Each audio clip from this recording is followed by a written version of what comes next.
Hi everybody, it's Crash Test. I'm back, and today I'm bringing you a brutal pub stomp, 177 and 24, demolition on Nuketown, which is pretty much the perfect pub stomping game mode and map. It's enticingjay100 and 3 other guys from the WBIS crew, including Enticing Daryl, who we've seen before. Now with these demolition games, they can get a little long, so I've kind of fast forwarded through the parts that are a little less fun to watch and focused on the parts that where he gets a lot of kills and where a lot of stuff goes on that's worth watching. I hope it doesn't make everybody sick to their stomachs watching this constant fast forwarding and stopping, but I've watched it through a couple times myself just to make sure it wasn't too ridiculous. What can I really say besides 177 and 24? It's exactly what you might expect. Lots of choppers, lots of dogs, lots of blackbirds. A bunch of good players with their try-hard pants on against a bunch of terrible players who just don't seem to understand that they're getting pub stomped. So rather than focusing on what Jay is doing here, I'm going to focus on what the other team is doing, because you can't have this kind of result against a team that's responding correctly to being pub stomped. And what do I mean by responding correctly? Well, if you're being pub stomped, the very first thing to do is to forget about the objective. I know that's not a popular thing to say, but you cannot play for the objective while you're getting stomped. You need to deal with that first. You need to control a little bit of territory. You need to stay back in your spawn if that's what it takes. Put on your ghost, put on your flak jacket, go prone the moment you spawn, do whatever you've got to do just to make the other team think twice before they come into your spawn, and to and kill them a couple times so they end up back in their spawn so you can take on a bit of a better position. All through this game, the other team never makes the adjustment. They just keep streaming out of their spawn one at a time, trying to, thinking that maybe they're that close to getting their plants off and to rescuing a victory from this disaster. They don't seem to realize that that these WBIS guys are just letting them get the occasional plant off so that they can continue stomping them for a longer period of time. I don't know, that goes beyond being new. That just goes straight into the realm of being retarded. And I'm sorry if I've offended anyone out there. But it's just wrong. Like, yeah, if you're getting stomped, do something about it. Focus on getting that first kill. Focus on getting that second kill. Camp your butt off. It's perfectly alright to behave that way. He's 50 and 1 right now, by the way. I just don't want to lose sight of that fact. If the game ended right now, it would already be a great score. And we're not even halfway through the first round. But yeah, if you're getting stomped, behave like it. See them here, just streaming right out of their spawn still, running straight towards the objective. Being idiots. So Enticing Jay here is using his Blackbird to his advantage. He's keeping track of where the other team is. Notice the complete lack of leading stuns. If you know that the other guy's up there, which surely they must, a bunch of them are coming for revenge kills. Why would you show up without throwing a flash or a stun first, unless you're not running one? And if you're not running one, why not use your motion sensor or your jammer or your camera or something to your advantage so you can break out of this ridiculous cycle that you're stuck in? You got your equipment to use it. I think a lot of players never ever use their equipment. They just kind of hope that by continuing to run towards where the bad guy is, that maybe the result will be different. To their credit, they are using grenades now and then, but not nearly enough. Another SR. Getting caught sprinting on the enemy side of the map, paying the price. Look at this nice triple. Yep. Just making it way too easy.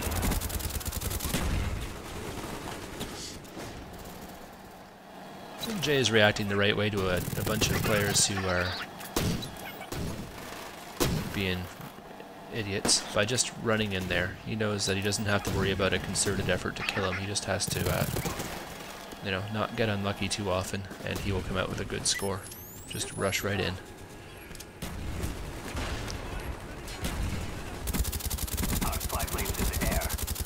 Some guy could easily be have his ghost and his Strela out, taking care of that chopper.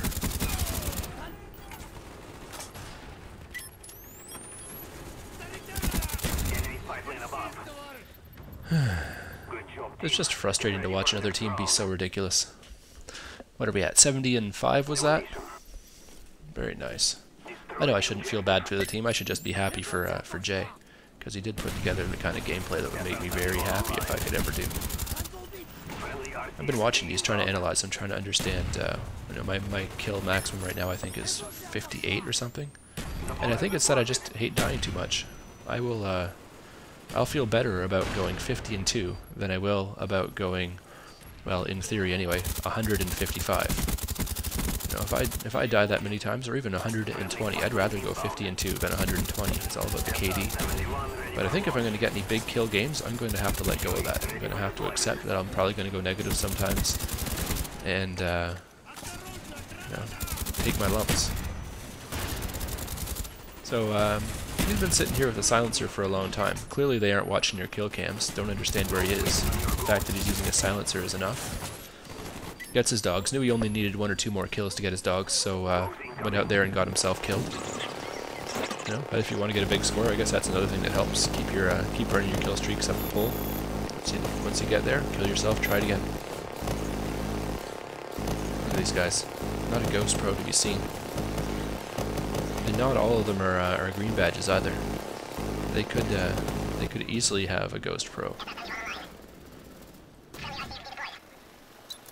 I always keep a ghost class. I'm a bit of an unpopular guy sometimes because I'm not ashamed of running ghost. I run it when it makes sense. I run it when there's spy planes up. I run it when there's air support up. I run it when I spawn into a game that's mid-session and I just don't know what's going on until I get comfortable. I only turn off the ghost once I there he was, just trying to find a safe place to reload, and the other guy couldn't take advantage of the massive well, couldn't kill him even though he had a massive advantage of position on him. Gets a quick panic knife in. But yeah, I will run ghost until I feel safe, until things are under control and I can turn on something like hardline or flak jacket or scavenger. I really only run scavenger when I'm really confident and know that I'm going to need the extra ammo. More of it I'm going to need the ability to survive grenades or get an earlier kill streak. Hardline for me is like the kill streak the perk that I'll run when I'm kind of semi-confident.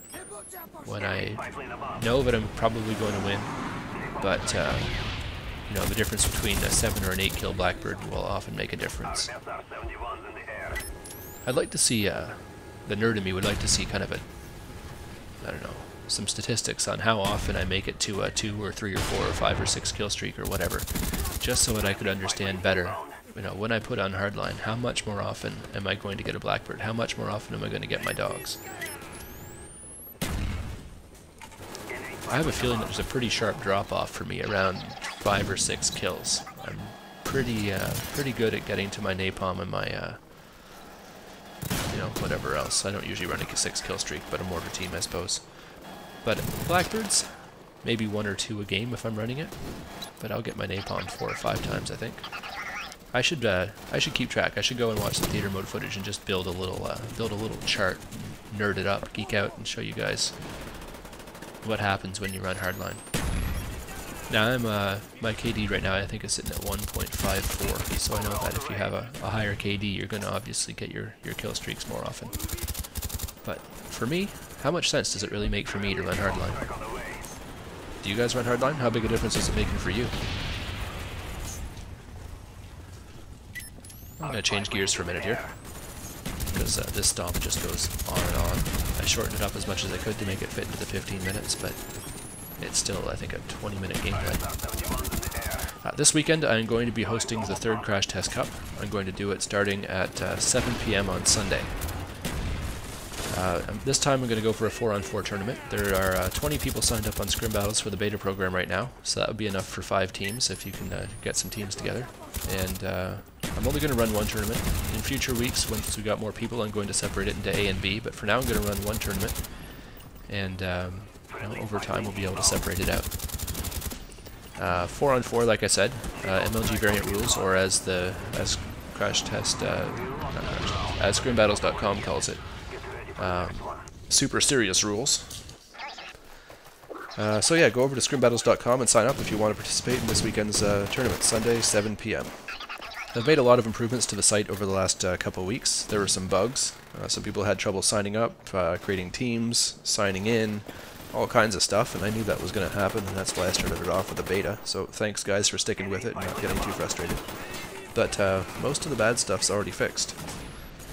I've made improvements too besides bug fixes. Now if you go to the Players tab on the left, you can see a list of all the players who've signed up. The Teams tab, you can see a list of all the teams who've signed up. And the ladder standings show players, teams, even if they haven't played any games yet. So right now there's a bunch of teams of 0 points out there who are waiting to play their first game. So use it; it's out there. I'd like to see. It gives me a chance to test out the game reporting, and there's an automatic dispute resolution feature on there too, where if you register a different result for a match than the other team registered, you get a chance to right away see what the other team said. And I have a feeling that a lot of the time when there's a dispute, it's just because somebody made a mistake. They didn't realize, they typed in 2 wins for them instead of the opposing team or whatever. And given the opportunity to look at what both teams typed in, they'd go, "Oh yeah, the other one was right." So if you submit a result and there's a dispute, it takes you right away to a page where you can say, "Oh yeah, the other guy was right. I'll accept that one."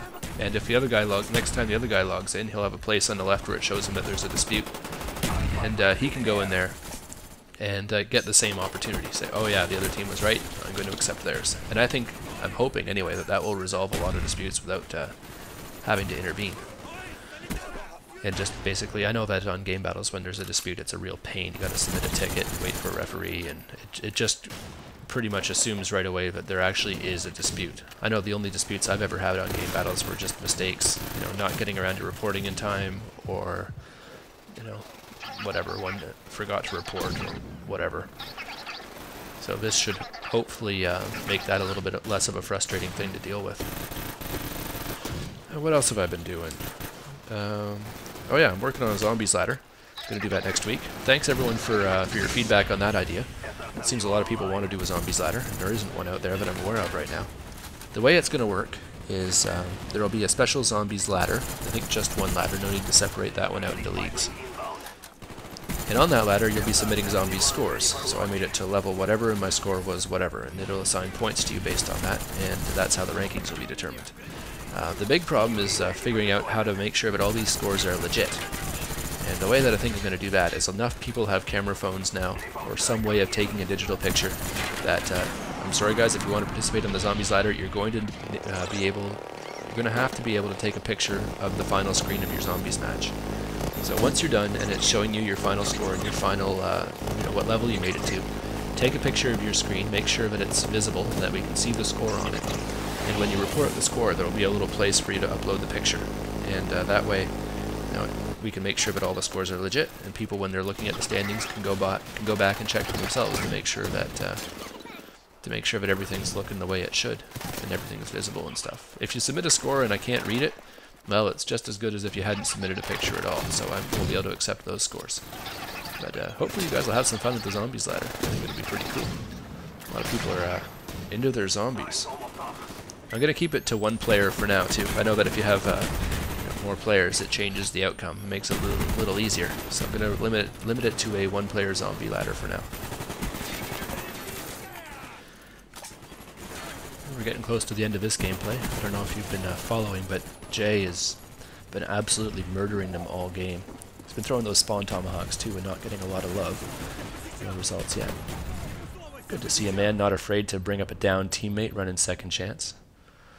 Anyway, congratulations, Jay. 177 and 24. Unbelievable. Rate, comment, subscribe.